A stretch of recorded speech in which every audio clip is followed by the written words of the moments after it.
İlahi mənə qismət elə ki, iki əlimin ikisini də insanlara xeyir çatdırmaq üçün açıq elə.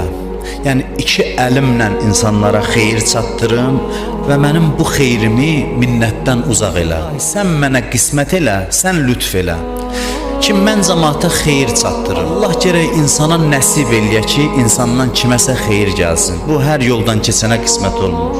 Adam var, nə qədər imkanı var, o imkanını bir manatını xeyir işdə sərf eləyə bilmir. Ancaq harama sərf eləyir, özünə sərf eləyir, elə bil ki, yolu bağlıdır. Heç vaxt heç kəsin yadına düşmür ki, gedim buna deyim nəsə. Heç vaxtı bir xeyir işə vasitə ola bilmir. Bu elə bilirsiniz, özünün öz əlindədir, əlbəttə öz əlindədir, amma bu nəsə eləyib ki, Allah xeyrin qapısını bunun üzünə bağlayır. Bunun pulu var, amma bərəkəti yoxdur ömrünün. Nəysə var, əlində nəsə var, amma ömrünün bərəkəti yoxdur.